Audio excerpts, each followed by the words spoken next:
नमस्कार दोस्तों, शुरू करती हूँ आज की कहानी। एक बार की बात है, दो व्यक्ति थे जिनका नाम था मोटू और नाटू। मोटू और नाटू दोनों व्यापार करते थे और दोनों व्यापार में सहभागी थे। मोटू ने नाटू से कहा, नाटू, क्यों ना हम कोई ऐसी वस्तु खरीद लें जो जल्दी खराब ना हो और उसकी कीमत भी बढ़ती रहे। फिर हम उसे कुछ वर्षों बाद बेचें जिससे उसके मूलधन से ज़्यादा दाम मिले।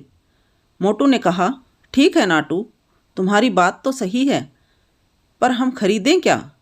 उन्होंने आपस में राय मशवरा किया और लोहा खरीदने का निर्णय लिया। दोनों ने बराबर रुपए मिलाकर लोहा खरीदा।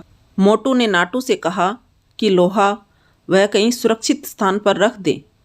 नाटू ने लोहा अपने पास एक पुरानी कोठरी में रख लिया।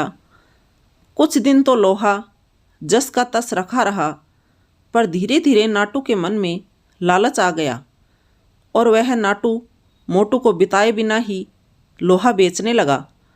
काफ़ी दिनों बाद मोटू नाटू के पास गया और बोला, नाटू, आज लोहे का भाव काफ़ी बढ़ गया है, जल्दी से वह लोहा निकालो, हम इसे बेच कर आते हैं। इस पर नाटू बोला, मोटू, लोहा तो अब कबाड़ घर में नहीं है, क्योंकि लोहे को तो घुन खा गए हैं। मोटू समझ गया कि नाटू ने उसके साथ धोखा किया है और उसे बिना बताए सारा का सारा लोहा बेच दिया है। मोटू को क्रोध तो बहुत आया, पर वह बिना कुछ कहे सुने वहाँ से चला गया। इस घटना के कुछ दिनों बाद मोटू नाटू के पास आया और बोला, नाटू, मैं एक बारात में जा रहा हूँ, बड़ा अच्छा इंतज़ाम है, अकेला हूँ, चाहो तो अपने लड़के को साथ भेज दो, उसकी भी मौज हो जाएगी और कल सुबह तक हम वापस भी आ जाएंगे। नाटू बोला, क्यों नहीं, बेशक तुम मेरे लड़के को अपने साथ लेकर जाओ और हाँ, इसे बारात में अच्छी तरह खाना वाना खिला देना। मोटू बोला, यह भी भला कोई कहने की बात है? नाटू, तुम निश्चित रहो। इस तरह 2 दिन बीत गए। नाटू का लड़का अभी तक घर वापस नहीं आया। नाटू को बहुत चिंता हो गई कि अभी तक उसका लड़का घर वापस क्यों नहीं आया है। वह अपने लड़के के बारे में जानने के लिए मोटू के पास गया और बोला, मोटू, मेरा लड़का कहाँ है? वह अभी तक घर वापस क्यों नहीं आया है?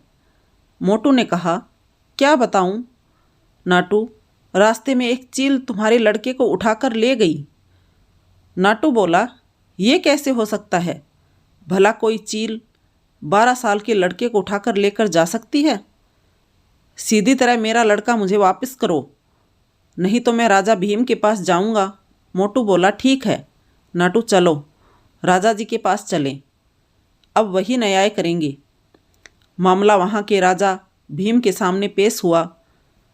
राजा भीम ने सारी बात सुनी और आश्चर्यचकित होते हुए मोटू से कहा, देखो मोटू, तुम झूठ बोल रहे हो।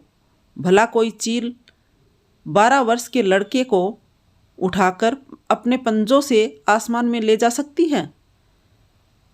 इस पर मोटू ने उत्तर दिया, कथा कहूँ कथावली, सुनो राजा भीम, लोहा को गुनन खाए तो लड़का ले गई चील। इस पर राजा भीम सब समझ गए और उन्होंने नाटू को आज्ञा दी कि वह मोटू का लोहा वापस कर दे और मोटू को कहा कि वह लड़के को नाटू के पास वापस पहुंचा दे। तो दोस्तों, कहानी कैसी लगी? पसंद आई हो तो लाइक करें, कमेंट करें, शेयर करें, सब्सक्राइब करें। Thank you for watching my channel.